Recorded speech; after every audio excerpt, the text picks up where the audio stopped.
Thank you, Northwestern class of 2025, for inviting me here today. It is an honor, a privilege, and an enormous pain in the ass. As we all know, most commencement addresses are soon forgotten. As Abraham Lincoln said in his Gettysburg Address, "You will little note nor long remember what I say here." And yes, Lincoln was right. No one remembers the Gettysburg Address.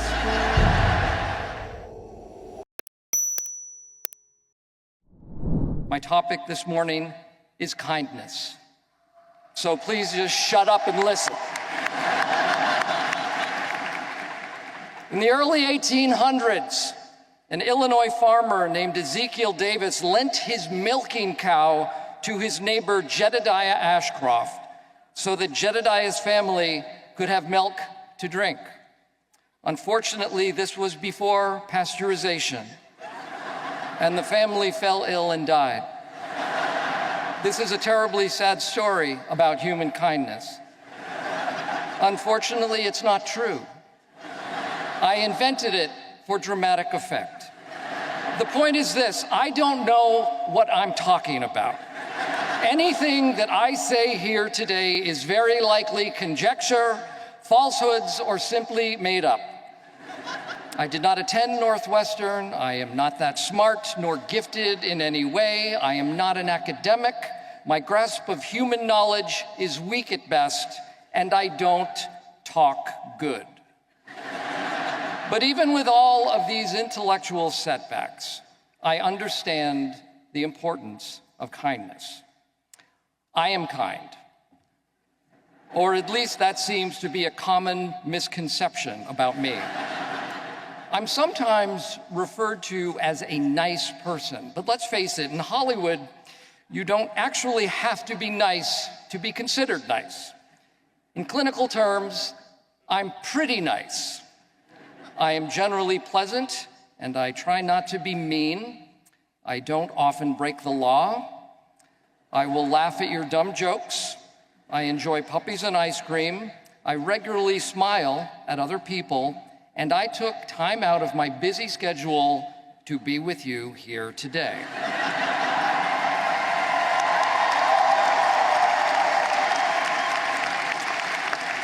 These are all indications that I am pretty nice, or nice enough.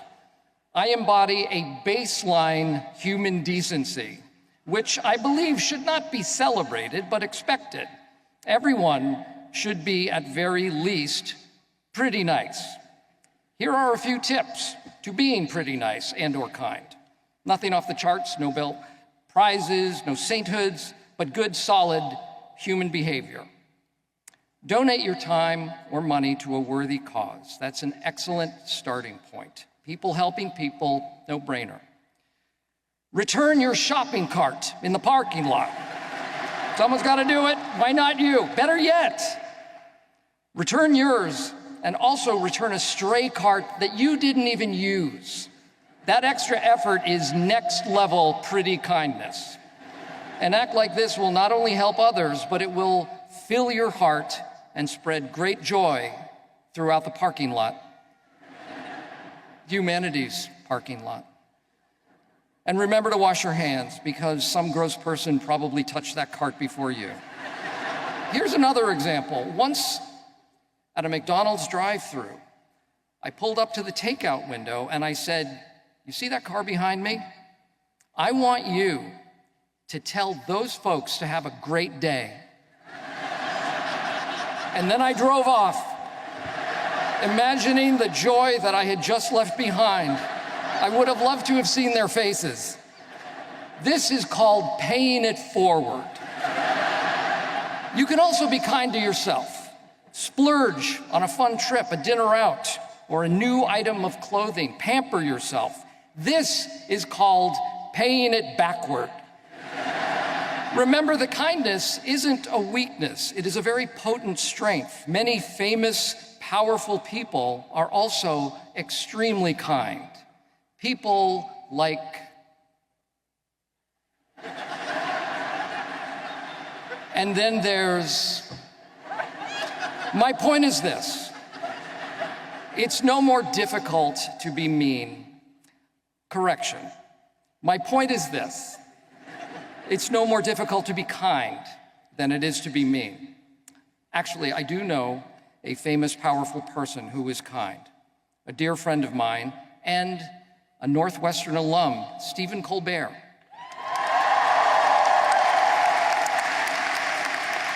Stephen is a brilliant, wonderful person, talented, generous, better than I am in almost every way. If he were here today, he'd probably be giving a better speech.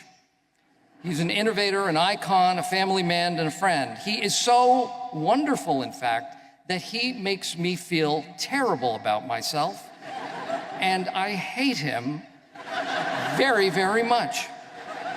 Which brings me to my next topic, envy.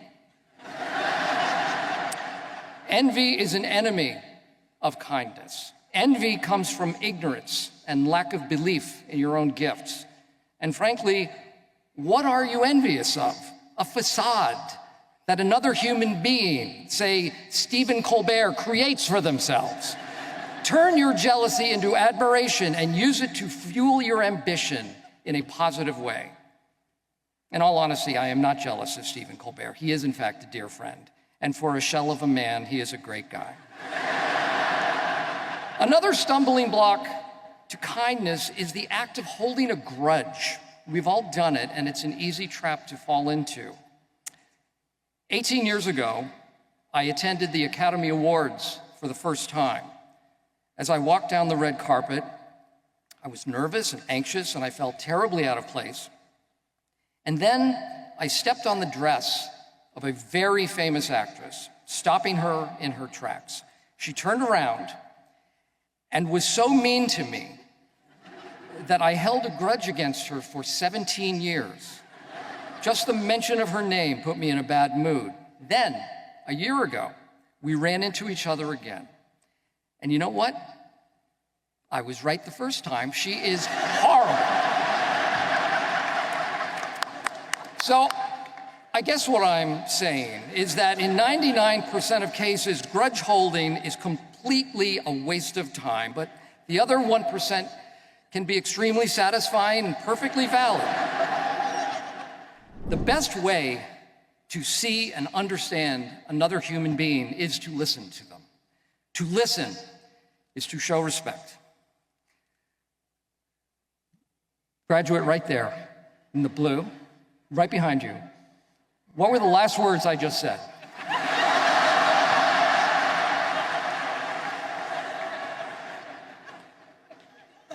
That's right, to listen is to show respect. I can see that this speech is already paying huge dividends. Let's talk briefly about respect. Respect can be an elusive concept. Some say, you must earn my respect. How about this? Instead of requiring people to earn your respect, start out by respecting them. Fight against the natural inclination to be cynical. Assume they are good people. I try to do this with Stephen Colbert, and it doesn't work. This morning, I've given you quite a bit to think about, but at the same time, I have said almost nothing of value. To recap, kindness, simple concept, probably something you already know. Envy, human emotion, we all feel it. Some people are just better at hiding it than others. Listening, I know you are all trying so hard to listen to me right now, but I get it, you've had a busy week, probably didn't go to sleep last night. You are here in person, but not in spirit. I understand. To conclude, I'd like to leave you with a few random thoughts. The word nonplussed might not mean what you think it means. Look it up. Sending someone a handwritten note will shock and confuse them, but they will love it. Hold the door for people regardless of gender, age, or political affiliation. Be wary of those who use ChatGPT for personal emails. Never pick your nose in your car at a stoplight. Someone is watching you and it's grossing them out. Keep in touch with friends. that you've made here. Time goes by quickly. Remember the little things, like being kind, and that you're not alone. Take care of one another. Remember to laugh when you have the opportunity, and to cry when necessary. Thank you and congratulations, Northwestern Class 2025.